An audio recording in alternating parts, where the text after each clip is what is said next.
Hi everybody, my name is Elise and I am the owner of Terra Luna Herbals. Today I'm going to be chatting a little bit about one of my favorite apothecary preparations, which is just herbal tea. That was kind of where I got started with herbalism, and I love that it's something that people can do right at home. And I sell a lot of different varieties on Field and Supply. So my journey into herbalism was kind of out of left field. I had graduated from college and was pretty unsure about what I wanted to do with my life. And I decided on a whim to join the WOOFing program, which is a volunteer program for people who are interested in learning about farming. So I hopped in the car and I ended up at a couple of different vegetable farms, and I totally fell in love with farming. And when I got back to Philadelphia, which is a nice big urban city, I really wanted to find a way to sort of connect with plants and continue sort of my farming and plant education. And so I stumbled on an herbalism class and I was totally hooked right away. I was coming at it with sort of a love of plants, but really no knowledge whatsoever about herbs. I barely even drank herbal tea before. And I was also coming at it from a place where I was having a lot of some health issues. I was having a lot of breakouts and really bad skin issues. And so I really loved that herbalism kind of gave me another angle, another way to deal with these issues I hadn't been able to find an answer to previously. And I remember one of my first classes I ever took, I kind of fell in love with this idea of herbalism being the people's medicine. It's something that is accessible and can be affordable. I just loved that idea. I'd really been disappointed by sort of our health system in general in our country. So finding a way to kind of take my wellness into my own hands was really cool. And yeah, I really connected with that idea, and I also really love the idea of sort of whole body herbalism. So thinking about how all of your body systems are connected and how if one thing is out of whack, then your other systems are going to sort of follow suit. And I think that that's something that is not talked about enough kind of in modern Western medicine. And herbal tea was something I just really fell in love with right in the beginning. It felt really accessible. It felt like something I could really understand and consume on an everyday basis. It wasn't intimidating the way some, other herbal regimens might be. And so I think this is a really nice way for people to kind of introduce themselves to herbalism. I teach a lot of basic herbal workshops here in Philadelphia. And I also like to involve people at my gardens. I have a couple different gardens here in the city. So I like to have people able to come and sort of see the herbs actually growing and talk about how to harvest them and use them potentially in their tea blends at home. So today I'm going to talk about one specific tea blend. This is my balanced tea blend. It's a digestive blend. And what I've noticed kind of over the last few years is that there's a handful of reasons why people come to my apothecary. One of those reasons is digestion. I certainly think that most of us deal with some version of digestive troubles on a pretty daily basis. And also anxiety and stress. That's another huge one. I see that in all kinds of different forms and all kinds of different people. And then also skin issues. I think a lot of people are dealing with many varying skin issues, but a lot of those have to do with anxiety and stress, and also your digestion and what you're consuming. So those three topics or those three issues are things that I try to kind of, when I'm thinking about new products that I want to come out with, new recipes, those are three things that I really like to sort of touch on. Again, I really try to make things accessible. All of these things are kind of the cornerstone of Terra Luna. They were things that I sort of stumbled upon and now I really think about on a daily basis. So I've sort of created this brand that is a curated mix of recipes and apothecary goods for your skin and your home and your personal rituals. Just different products and ways that you can start using herbalism in your everyday life. I really want people to understand how accessible it really is and to not feel intimidated by things like herbal tea. And I also I like to bring products into the shop that make these things convenient. So I'll show you guys some of my favorite tea infusers, some sort of best practices for making tea. And somebody mentioned here in the little chat box that they didn't know that tea helped with issues like skin and anxiety. So that's a really good note. Basically, we're talking about herbs that are either calming to the body. If you're somebody who gets really worked up and your anxiety is really high all the time, there is a lot of herbs out there that are adaptogenic. So they basically help your body deal with everyday stresses. And then in terms of skin, if you were trying to drink a tea to be helpful for your skin, you might be trying to find one that sort of helps remove the toxins from your body. So that could be herbs that are supportive to your kidneys or your liver or even your digestive system.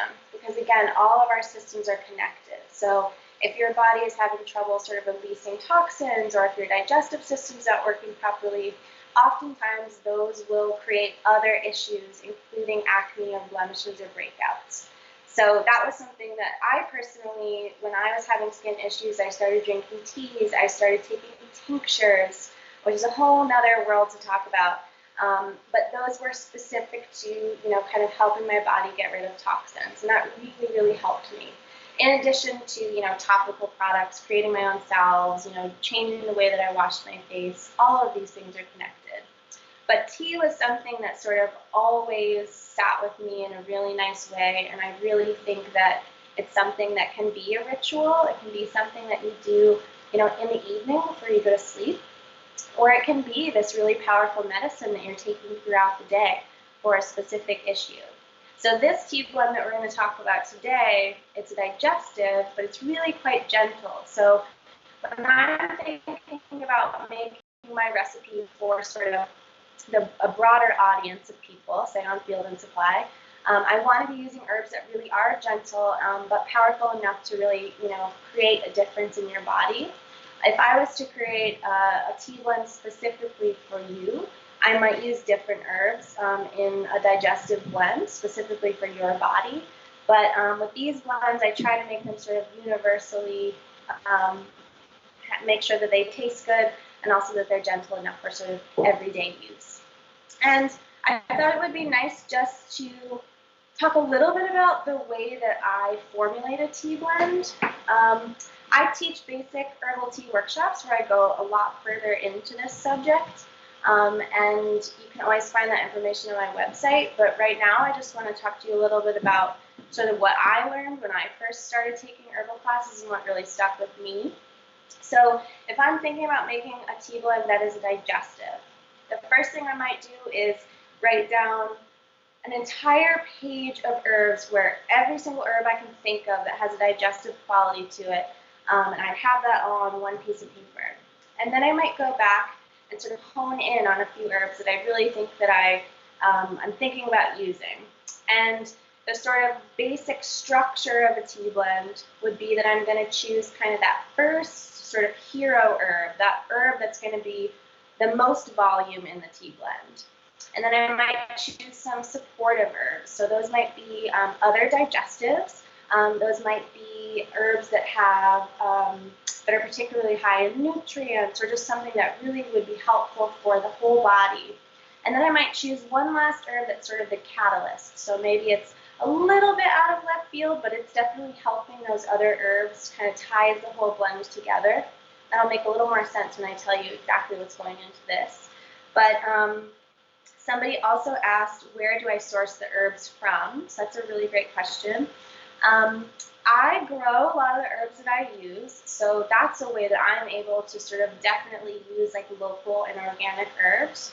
But if you're not able to do that, there are a lot of really great reputable sources out there. There's Mountain Rose Herbs. They're out in Oregon. They're a really great distributor of organic dried herbs. So they basically would be sending them to you in a big bag. I have some here in some jars. I grew these, but they sell, all different kinds of bulk dried herbs.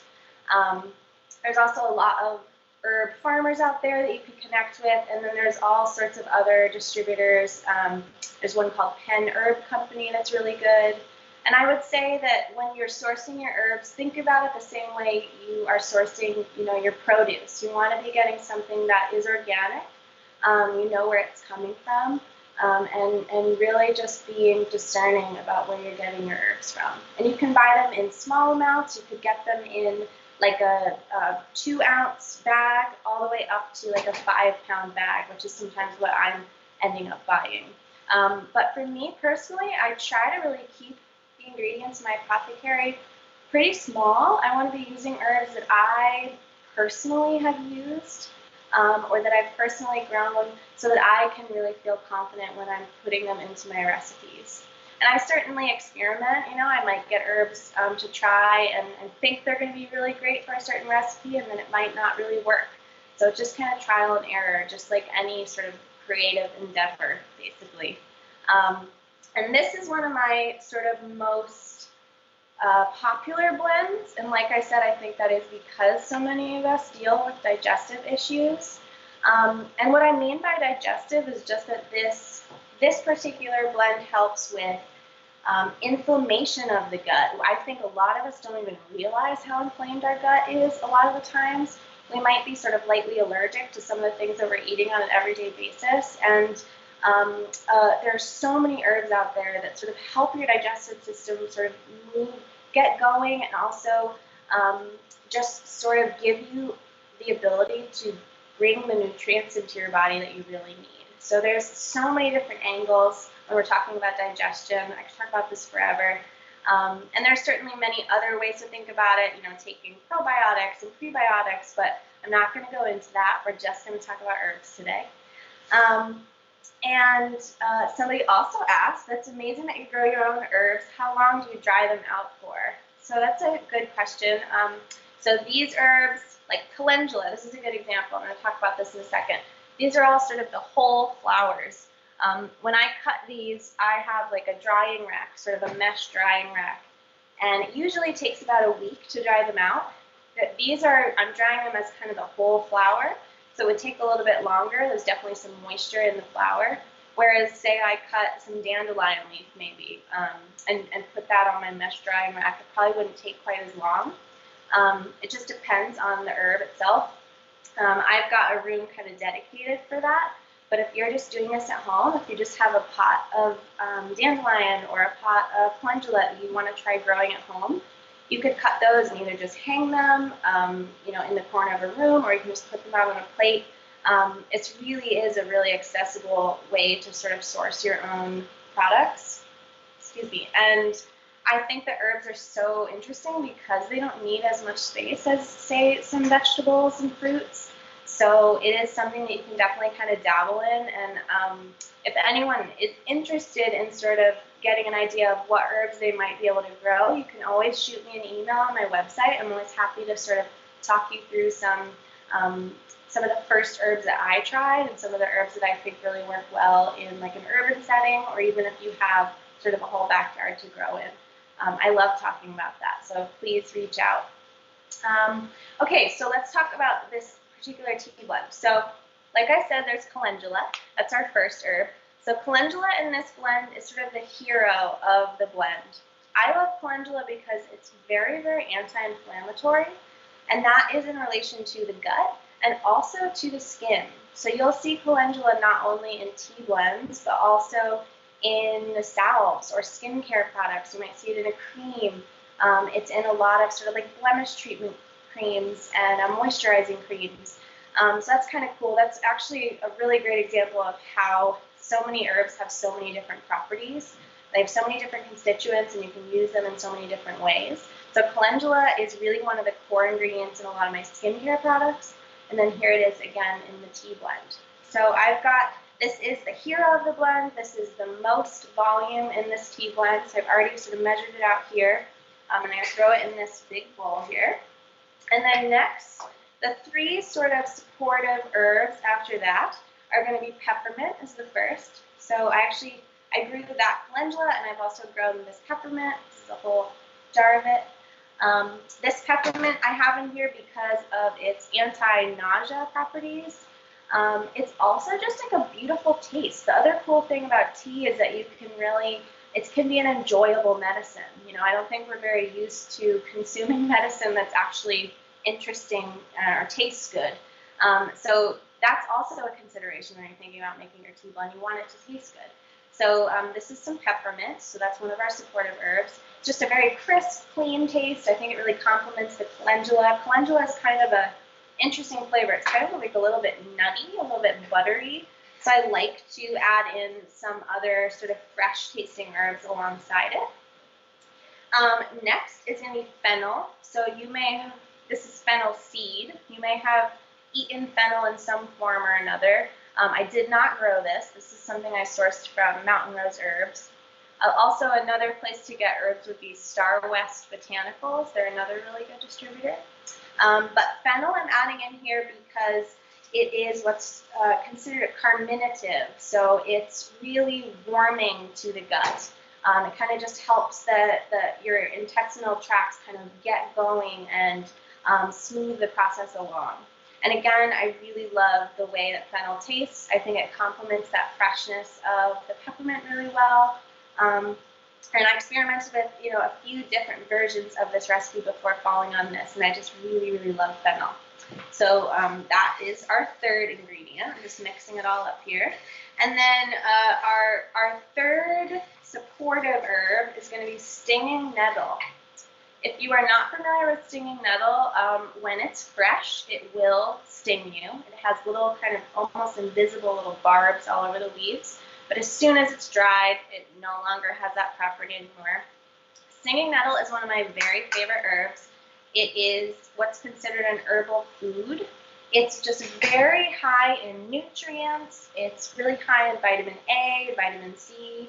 This is something that I tell people that herbalism can be cooking with herbs in your kitchen. That's herbalism. And if you were to cut some nettle, you could actually make some nettle pesto. You could throw nettle into a stir fry. That's just kind of another way to get the beautiful constituents of nettle into your diet. But I also really like nettle because it's kind of a green, like earthy taste. I don't know how else to describe it. It kind of blends well with a lot of different herbs. So again, adding this to the tea blend is not going to overpower any of those other really beautiful tastes. And I'm just going to pour a little bit of that in here as our third supportive herb. And then last but not least, our sort of catalyst of the blend is actually going to be tulsi, or holy basil is another name for it. Tulsi is very, very well known for its adaptogenic properties, so it helps your body deal with everyday stresses. It is considered sort of a tonic herb, something you can take every single day.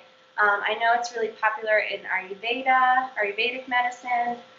It's one of my favorite herbs. I have it in some blends for like a mental wellness blend, just kind of dealing with everyday anxieties, helping your body sort of release the tension from the day.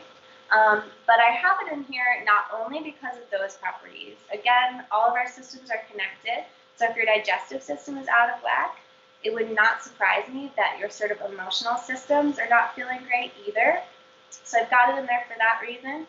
Also because it's actually really good at regulating blood sugar. So this is something that you could be taking. You could be taking a tulsi tincture or drinking tulsi tea before or after a meal, and that could really help sort of regulate your blood sugar sort of back to balance. I'm certainly not a doctor, so don't quote me on your specific blood sugar needs, but that's another reason why I have it in the digestive blend. You'll see that there's a lot less of this than the other herbs in the blend. Again, this is just sort of the catalyst. This is something that I just really feel like brings all of these herbs together and kind of rounds out this recipe. So I would just be blending all of that together. And then a lot of times people ask me sort of best practices for making your tea, for steeping your tea at home. And a few things that I always want to mention are a standard measurement for dried herbal material for making a cup of tea would be about 1 tablespoon for 8 ounces of water. So I usually, I'm not very scientific. I'm usually just going to do sort of a heaping tablespoon into my infuser. I'm going to show you this infuser, which I absolutely love. I have a gold one, and I also have a silver one, both of which are available on Field and Supply. But the reason I love these for a few reasons. Number one, they come with this built-in top, and my number one rule for when I'm steeping my tea is to keep my tea covered while it's steeping. The reason I say that is you don't want to risk losing all of those beautiful constituents of the herbs via the steam when it's just sitting there open steeping. All those beautiful volatile oils in the herbs that you want to be getting into your body, those can actually evaporate via the steam. So it's really important to keep it covered when it's steeping. I also really love that they're really, really fine mesh, so you're not getting any of the herb chunks in your cup. Some people actually really like drinking tea with the herbs in it. I don't really find that very pleasant. You certainly could do that, but that's why I like these. I like that these make the tea process super convenient. We all have really busy lives, so this makes things go a little bit more smooth. So I would just do a tablespoon of that herbal blend into my cup. This is also a really beautiful ceramic cup that I have in my Field and Supply website as well. A local Philly maker helped me make these. And a lot of times people ask, how long should I steep something for? And that really depends. I would say that as for sort of a standard measurement, I would aim for about 10 minutes for herbal tea. You could be steeping your herbal tea up to 40 minutes or an hour if you wanted to. It kind of depends on what herbs you're using. There are definitely specific times, herbalists have done a lot of work studying what specific steep times work for specific herbs. But in terms of just kind of like knowing how to make a tea cup at home, I would say aim for about 10 minutes. It's very hard to oversteep herbal tea. There are certainly some herbs that can get very bitter if you oversteep them. But in terms of the recipes that I have to offer, it would be quite hard to oversteep those. I've definitely oversteeped black teas and green teas for sure. Those are pretty easy. You go 1 minute over and it's like super gross bitter tea. But with herbs, again, I would say start with 10 minutes. If you don't have quite 10 minutes, you have 5 minutes. It's still better than nothing. But you do want to let those herbs sit in that hot water for as long as possible. And I'm actually just going to pour. I just heated up this water, so I'll have this tea to drink later. But just in terms of making your tea at home, just remember those few tips. Make sure that it's covered. If you don't have an infuser like this, just throw top of a mason jar over it or a plate over it, whatever you have available. You can certainly also be doing your steeping just in the pot of water on top of the stove. Whatever you have available works.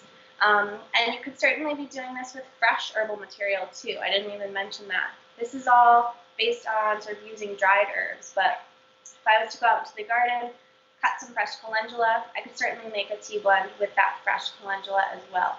You might need to use a little bit more of the fresh material because those flowers are still going to have some water content to them. When you're using dried herbs, they're a little bit more concentrated because all that water has been evaporated or dried out. So just keep that in mind when you're using fresh herbs. And somebody asked the question, what is your favorite herb to work with? Oh man, it's a really good question. I would say, I know I already mentioned it, but probably calendula, only because I kind of came into herbalism from the angle of skincare, and I really found that calendula was really versatile. I'm able to use it in many different forms. I infuse it into oils a lot for skin salves, and I also use some calendula flower essences. And again, I'm using it a lot in my tea blends. And it's also really easy to grow and just very beautiful. It's like one of the friendliest, brightest flowers in my garden. So that's really satisfying to be able to go cut that. And these keep really well. I have these all throughout the winter time, making my winter skincare. So yeah, probably calendula would be my favorite herb. And I have many different other herbal blends in the shop. I have some for sort of mental wellness. I have some that are geared specifically towards skincare, sort of detox. But you can sort of check through those, and you can always reach out to me I really love giving people sort of personalized consultations, or like giving you ideas about which herbs you should maybe be leaning more towards for your specific body. Again, I'm not a doctor, but I'm always happy to give my advice and talk you through sort of basic Herbal 101. And I also do virtual workshops through my website. So if you're interested in kind of diving in a little bit more with herbalism in general, please do that. And if anyone has any other questions for me, we're coming up on, it's almost about 4:30, but again, if you have any questions, I love chatting through, say you're dealing with something specific, say you have a specific skincare issue or a specific digestive issue, please let me know. I really encourage you to go out there, and even if you just have one pot on your soup, please try to grow an herb. And, I know that we have all of these habits kind of built into our lives. If you're used to waking up and grabbing a cup of coffee and then another one in the afternoon, maybe replace one of those cups of coffee with a cup of tea. It can be a really small way to sort of take your wellness into your own hands and change some of those little habits without it being too intimidating or anything like that. So please check out my Field and Supply offerings, and you can see all the different tea blends. There's both of these tea steepers in there. There's also some mugs and some other of my skincare recipes that I mentioned. And I really appreciate you guys tuning in. If anyone has any other questions in the next couple minutes, let me know. But that's all I have for you today. So thank you so much.